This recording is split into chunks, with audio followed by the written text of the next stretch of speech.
আসসালামু আলাইকুম, কেমন আছেন সবাই? আমি মহিনুদ্দিন। আজকে আপনাদের মাঝে আসলাম আসিফ আদনান ভাইয়ের লেখা একটা বই, চিন্তা করা। ওনার বইয়ের একটা অধ্যায় পড়ে খুবই ভালো লাগলো, তাই মনে হলো যে আপনাদের সাথে শেয়ার করি। অধ্যায়ের নাম শুভঙ্করের ফাঁকি। অর্ধেক জনগোষ্ঠীকে ঘরে আটকে রেখে কিভাবে সামনে আগাবেন? মেয়েদের বস্তাবন্দি করে রেখে উন্নয়ন, প্রগতি আর পশ্চিমের সাথে পাল্লা দেওয়ার স্বপ্ন দেখেন কিভাবে? খুব জনপ্রিয় প্রশ্ন, তবে প্রশ্নগুলো মুখ্য না। মুখ্য হলো এর আড়ালে থাকা বক্তব্যটা। অর্থনৈতিক উন্নতি ও প্রগতির স্বার্থে মেয়েদের কর্মক্ষেত্রে অংশ নেওয়া প্রয়োজন। জাতির অর্ধেকটা ঘরে বসিয়ে রাখার অর্থ হলো তারা অর্থনীতিতে কোনো ভূমিকা রাখতে পারছে না। এটা একটা বিশাল লস। এটা অপটিমাল না, এটা ইনএপ্রিসিয়েন্ট। আমাদের মানব সম্পদের সঠিক ব্যবহার এভাবে হবে না।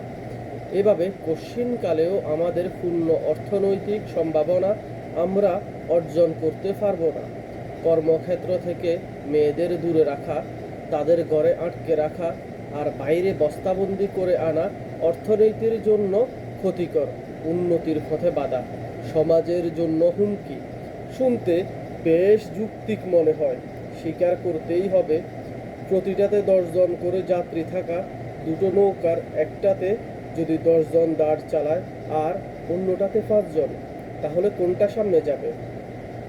খুব সহজ যুক্তি। এই যুক্তি বোঝার জন্য বিশাল বিজ্ঞান হবার প্রয়োজন হয় না।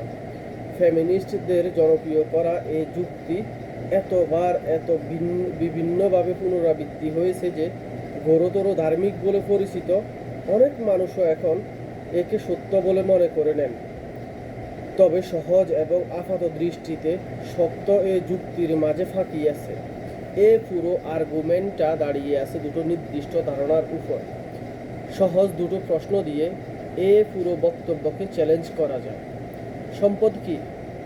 উন্নয়ন ও অর্থনৈতিক অগ্রগতি কি? কিভাবে এর সংজ্ঞায়ন করা হবে? এ যুক্তির ফাঁকিটা ধরতে হলে আগে আমাদের জানতে হবে এ দুটো কনসেপ্ট এবং তাদের সংজ্ঞায়ন নিয়ে। অর্থনীতির ভুল নীতি। মাদক ব্যবসা আর জুয়াকে কি অর্থনৈতিকভাবে লাভজনক বলা যায়? এসব করে ব্যবসায়ী নিজে প্রচুর টাকা কামায়, এটুকু নিশ্চিত। কাজেই বলা যেতে পারে যে মাদক ব্যবসা বা জুয়া ব্যবসায়ীর জন্য লাভজনক। কিন্তু এই ব্যবসাগুলোর কারণে সমাজে কি অর্থনৈতিক উন্নতি হয়?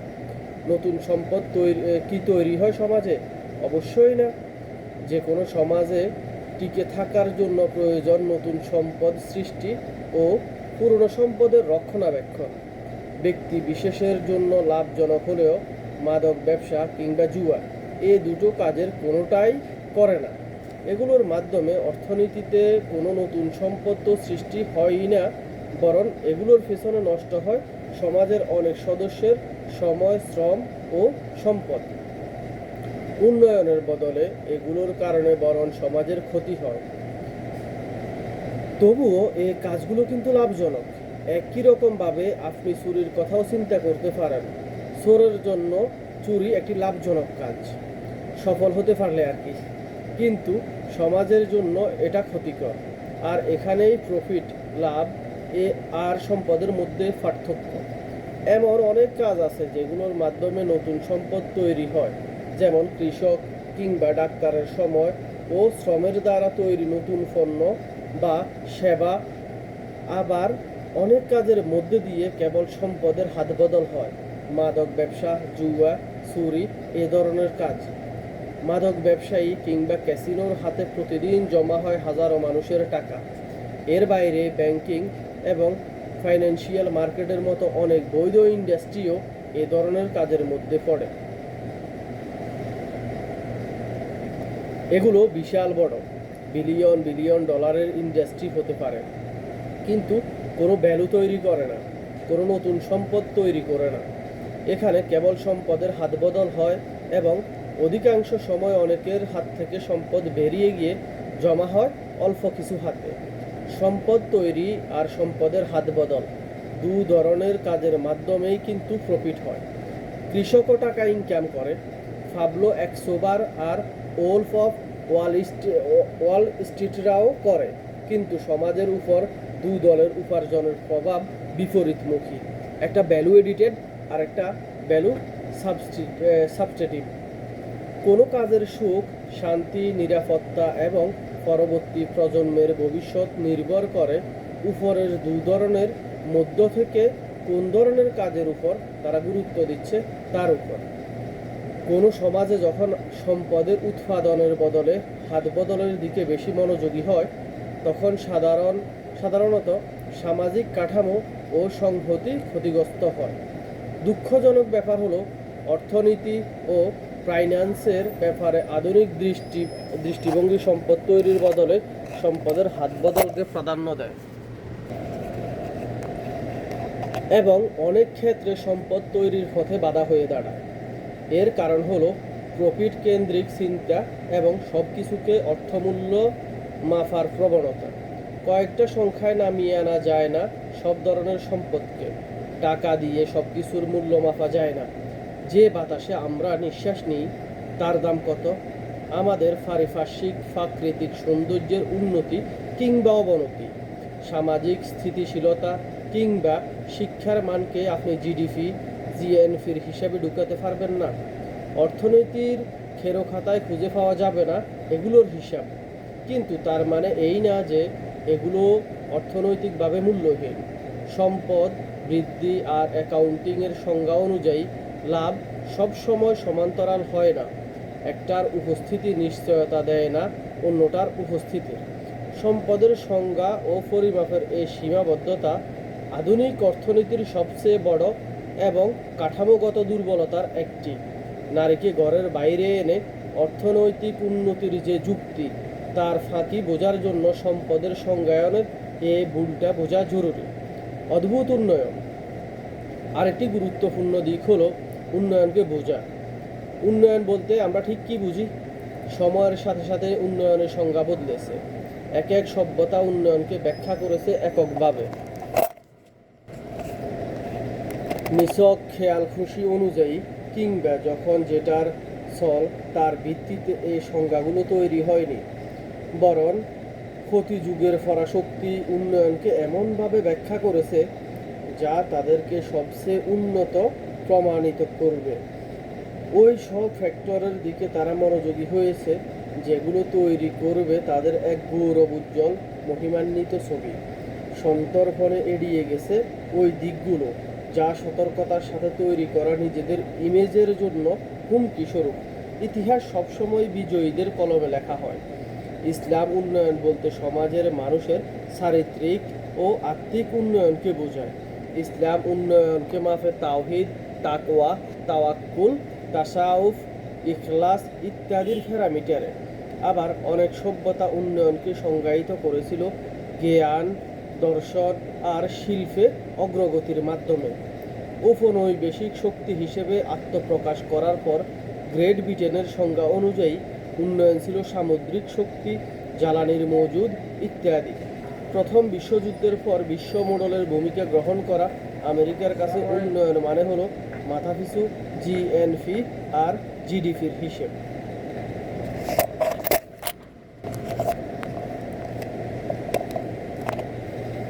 উন্নয়নকে কিসের মাধ্যমে সংজ্ঞায়িত করা হচ্ছে সেটা বেশ গুরুত্বপূর্ণ।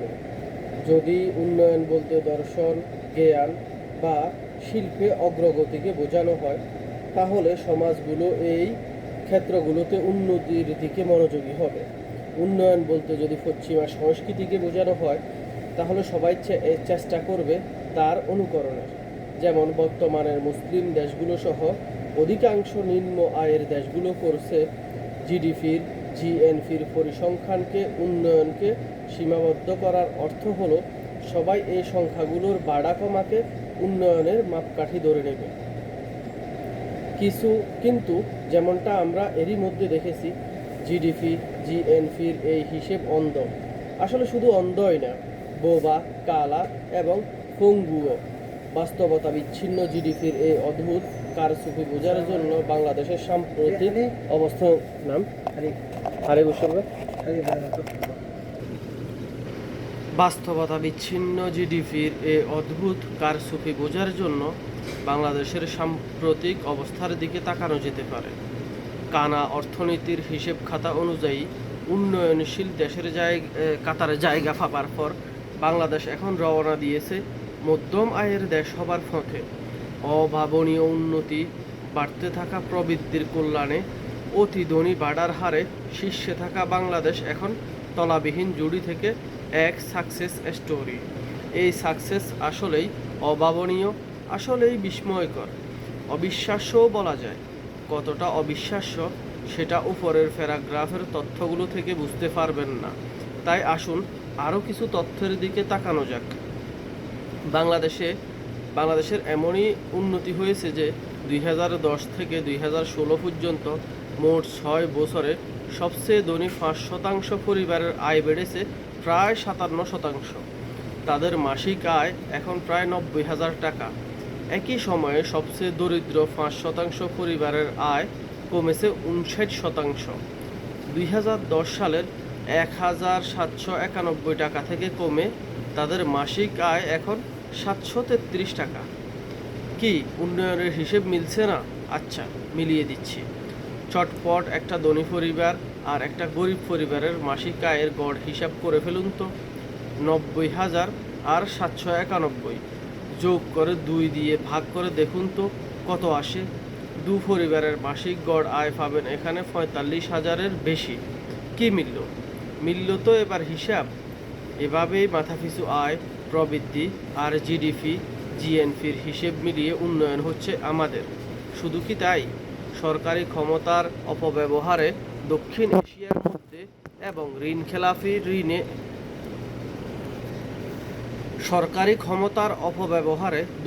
এশিয়ার মধ্যে এবং খেলাফি ঋণে উন্নয়নশীল দেশগুলোর মধ্যে ফার্স্ট হবার পরও কিন্তু আমাদের জিডিপি বাড়ছে।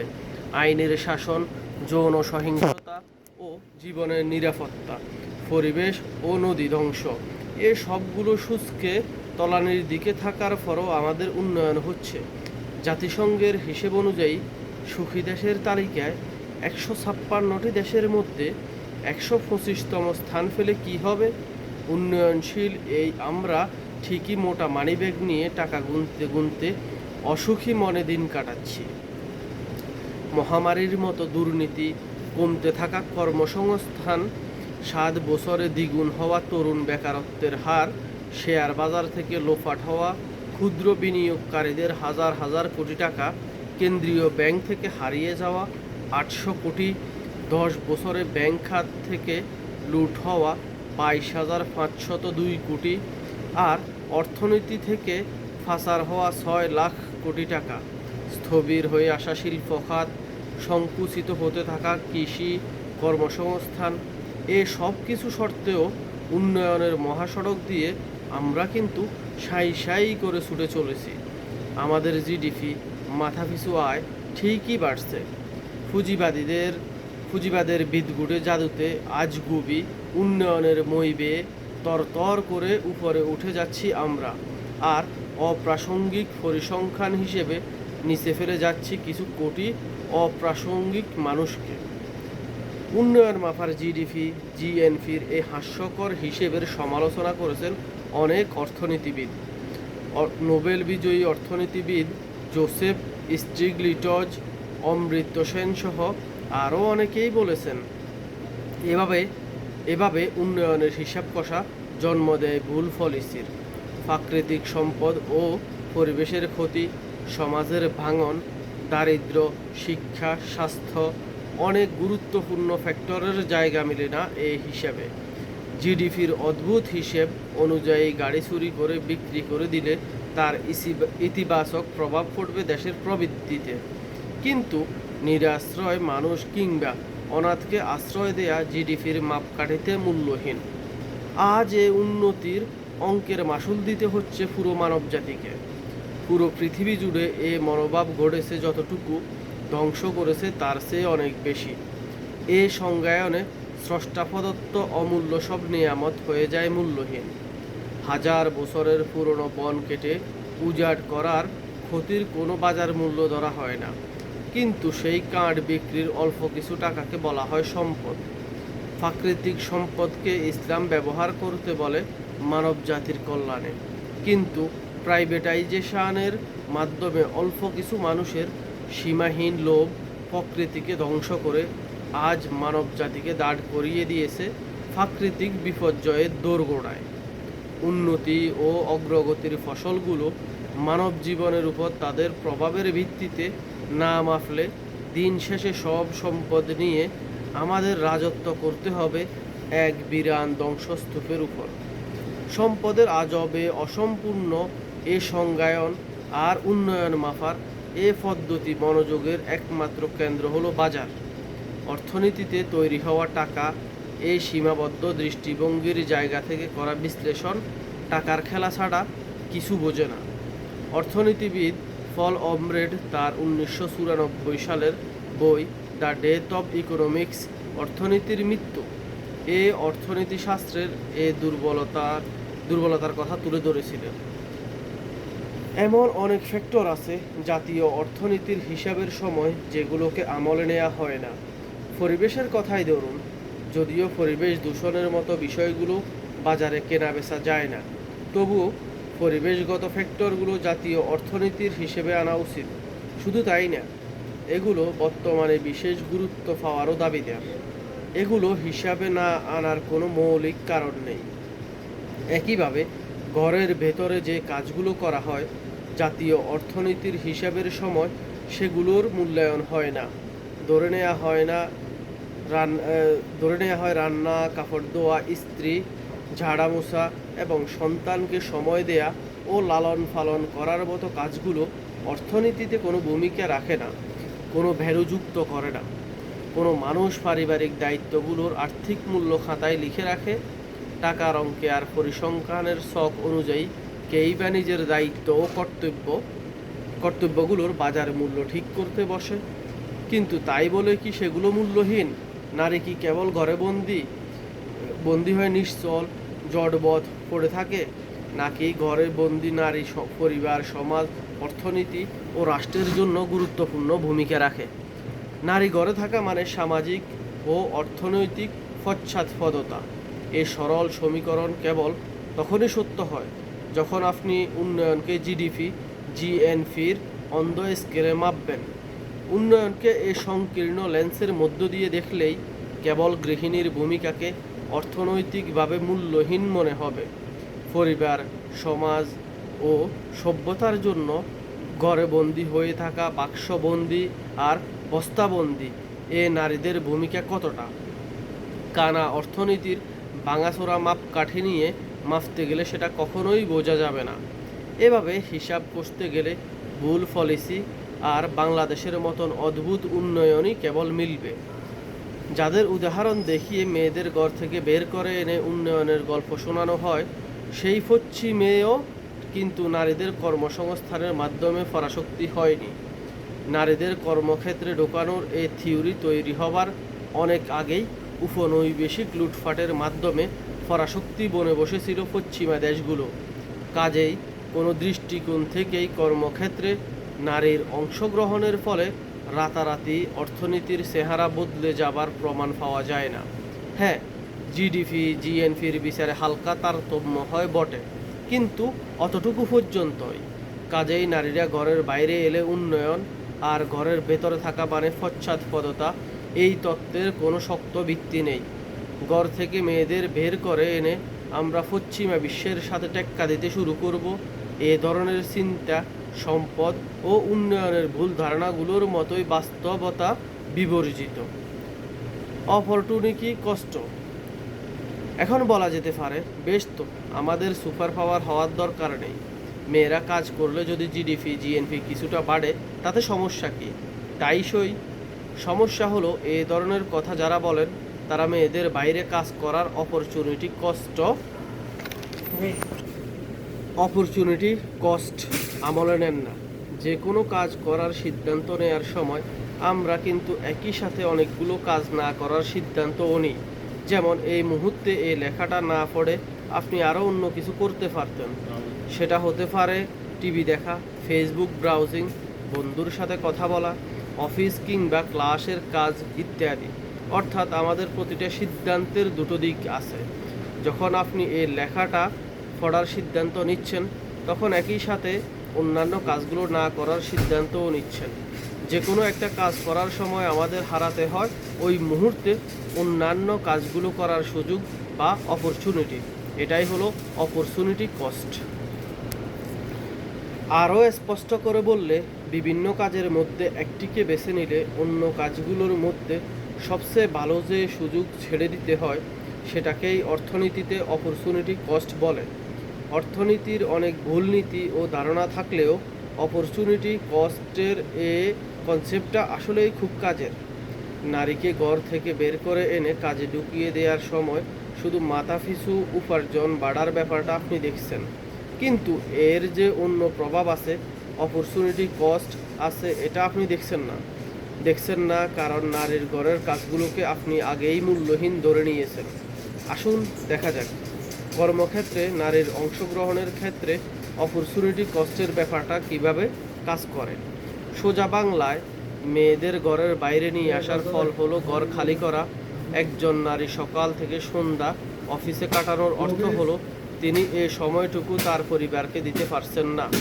গত কয়েক দশক ধরে আমাদের যেভাবে চিন্তা করতে শেখানো হয়েছে, সেটা অনুযায়ী এটাকে খুব বড় কোনো ইস্যু বলে মনে না হতে পারে, কিন্তু বাস্তবতা হলো এটা অত্যন্ত গুরুত্বপূর্ণ এবং গুরুতর একটি বিষয়, যার সাথে জড়িত পরিবার, সমাজ এবং অর্থনীতির কল্যাণের প্রশ্ন। আল্লাহ সুবহানাহু ওয়া তাআলা সমাজ ও পরিবারে নারী ও পুরুষদের জন্য নির্ধারণ করে দিয়েছে সহজাত ভূমিকা। পুরুষের কাজ হলো পরিবারের জন্য উপার্জন করা, পরিবারকে নিরাপত্তা দেয়া। নারীর কাজ হলো মায়ের ভূমিকা পালন করা, একটা ইট কাঠের কাঠামোকে ঘরে রূপান্তর করা। আমরা বাংলায় বলে থাকি পুরুষরা পরিবারের হাল ধরেন, কিন্তু আমার মতে শাব্দিকভাবে হাল ধরার অর্থটা পরিবারে নারীদের ভূমিকার সাথেই বেশি যায়। হালের কাজ হলো নৌকা বা জাহাজ কোন দিকে যাবে তা ঠিক করা। ইঞ্জিন কিংবা দাঁড় টানা মাঝির কাজ হলো নৌকাকে এগিয়ে নিয়ে যাওয়া। এই কাজটা করেন বাবা। পরিবারে শিশুদের বিকাশের গতিপথ প্রাথমিকভাবে মায়ের উপরে নির্ভর করে। যদি হাল বিগড়ে যায় কিংবা না থাকে, তবে নৌকা এগোবে তো বটে, কিন্তু গন্তব্যে পৌঁছানো খুব কঠিন হয়ে যাবে। বিশেষ করে আজকের নিউক্লিয়ার ফ্যামিলি, আকাশ সভ্যতা, সাংস্কৃতিক আগ্রাসন, আপেক্ষিক নৈতিকতা, মাদকাসক্তি আর পুঁজিবাদী যৌনায়নের যুগে সহজ কিংবা অনস্বীকার্য সত্য কথাটা হলো, একজন নারী ঘরের ভেতর যে ভূমিকা পালন করেন তার বাজার মূল্য নির্ধারণ এবং টাকা দিয়ে বিকল্প কেনা সম্ভব না। হ্যাঁ, রান্নাবান্না সহ ঘরের অন্যান্য কাজের জন্য বিকল্প হয়তো টাকা খরচ করে পাওয়া যাবে, কিন্তু সন্তানকে সময় দেয়া, গড়ে তোলা, মায়ের ভালোবাসা, এগুলোর বিকল্প কি? আর সেটার দামই বা কেমন? মজবুত পরিবার, সামাজিক সংহতি এবং শিশুর সুস্থ ও পূর্ণাঙ্গ মানসিক বিকাশের পেছনে এর গুরুত্ব জিডিপি-জিএনপির মতো পরিসংখ্যানের ছকে মাপা সম্ভব না। নারীর সাথে পরিবারের এই নির্ভরতার সম্পর্কটা পারস্পরিক। পরিবার যেমন নারীর উপর নির্ভরশীল, তেমনি একজন নারীর সুখ ও সন্তুষ্টি তার সন্তান ও পরিবারের সাথে সম্পর্কিত। জন্মের পর থেকেই পর্যায়ক্রমে নিজের অজান্তেই একটা মেয়ে মাতৃত্বের জন্য প্রস্তুত হতে শুরু করে। বয়ঃসন্ধির সময় শুরু হওয়া মেনস্ট্রুয়াল সাইকেল, প্রেগন্যান্সির সময় মস্তিষ্কে কাঠামোগত পরিবর্তন, শিশু সন্তানের সাথে মায়ের গভীর, প্রায় ব্যাখ্যাতীত সম্পর্ক, এগুলো সমাজ কিংবা পুরুষতন্ত্রের বানানো কোনো মিথ না। সন্তানের কাদার শব্দে বাবা আর মায়ের মস্তিষ্কে একই রকম প্রতিক্রিয়া সৃষ্টি করে না। পারিবারিক বিষয়গুলোতে নারী এবং পুরুষের দৃষ্টিভঙ্গি, মনোভাব, টেম্পারমেন্ট একরকম হয় না। স্থান, কাল, পাত্রভেদে এগুলো ধ্রুব সত্য। এটাই নারীর জন্য নির্ধারিত ভূমিকা। এগুলো সমাজ কিংবা পুরুষতন্ত্র ঠিক করে দেয় না। আল্লাহ সুবহানাহু ওয়া তাআলার বেঁধে দেয়া অমোঘ নিয়ম অনুযায়ী ঘটে। এ কারণেই নারীত্বের পূর্ণতা মাতৃত্বের সাথে সম্পর্কিত, ক্যারিয়ার কিংবা মাথাপিছু আয় বাড়ানোর সাথে না। নারীকে ঘরের বাইরে নিয়ে এসে পুরুষের ছাঁচে ঘুরতে চাওয়ার এ যুক্তি উপেক্ষা করে পরিবার ও নারীর এই পারস্পরিক সম্পর্ককে, এবং এই উপেক্ষার পরিণাম আছে। সেই পরিণামগুলো কি? দ্বিতীয় বিশ্বযুদ্ধ পরবর্তী পশ্চিমা বিশ্বের দিকে তাকালে আপনার চোখে ধরা দেবে বেশ কিছু প্যাটার্ন।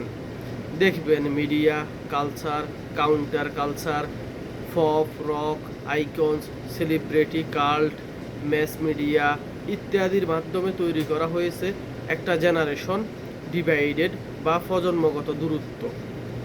ফলে প্রতি প্রজন্মের সন্তানেরা ক্রমাগত দূরে সরে গেছে তাদের পিতামাতার দৃষ্টিভঙ্গি, মতাদর্শ আর চিন্তার অবস্থান থেকে। নারীদের ঘর থেকে বেরিয়ে আসার প্রবণতা এবং এর সামাজিক গ্রহণযোগ্যতা বেড়েছে, আর একই সাথে ক্রমাগত আক্রমণ করা হয়েছে নারীর চিরন্তন প্রাকৃতিক, পারিবারিক ও সামাজিক ভূমিকাকে। নারী মুক্তি আর নারীবাদের নামে নারীকে এবং পুরুষকেও বোঝানো হয়েছে পুরুষের অনুকরণ। পুরুষ যা করতে পারে তা করতে পারার মাঝেই নারী জন্মের সার্থকতা নিহিত। অথচ আমাদের বোঝানো হয়েছে ঘরের ভেতরে নারী যে ভূমিকা পালন করে তা আসলে তুচ্ছ, এক ধরনের বন্দিত্ব। আর তাই ঘরের নারীকে বাইরে নিয়ে আসা এবং ঘরের বাইরে রাখার মাঝেই প্রগতি, উন্নয়ন আর সার্থকতা। সেই সাথে নারীর জন্য বেঁধে দেওয়া হয়েছে কাজ আর পরিবার ব্যালেন্স করার অসম্ভব এক স্ট্যান্ডার্ড। ঘরের বাইরে থাকা, পুরুষের সাথে পাল্লা দেয়া, শরীর প্রদর্শন আর যথেচ্ছ যৌনতার মতো বিষয়গুলো কোনো এককভাবে চিন্তার জগতে চালু হয়ে গেছে স্বাধীনতা ও অধিকারের সমার্থক শব্দ হিসেবে। নারীবাদ, নারী স্বাধীনতা ও নারী অধিকারের এই যুগে নারী দেহ পরিণত হয়েছে সর্বাধিক ব্যবহৃত সস্তা ও সহজলভ্য পণ্যে।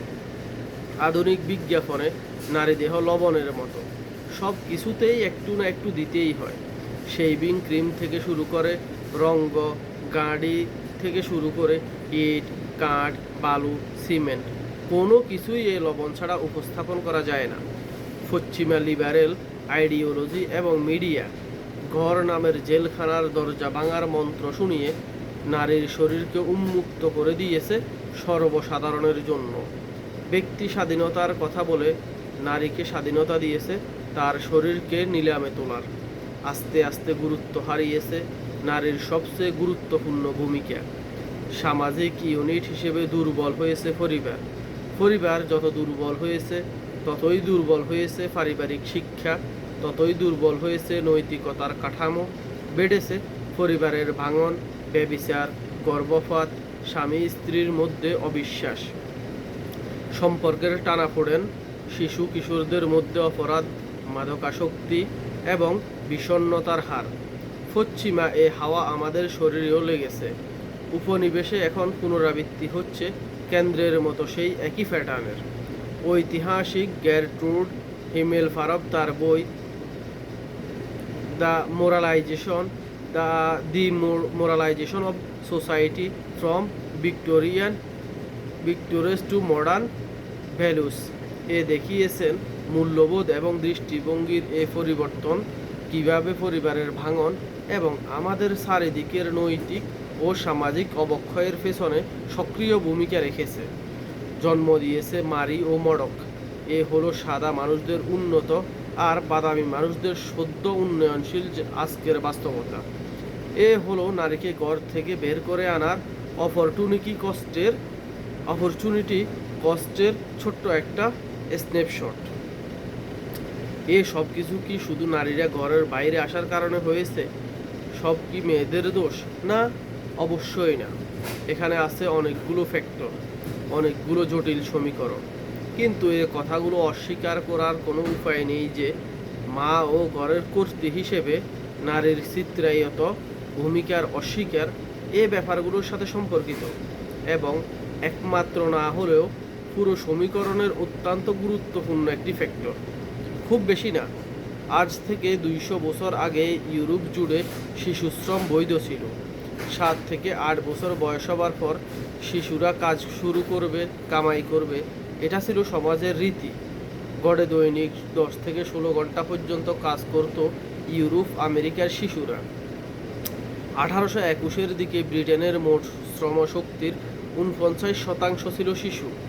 অবধারিতভাবেই শিশুদের উপার্জন গুরুত্বপূর্ণ ছিল অর্থনীতি এবং প্রবৃদ্ধির জন্য।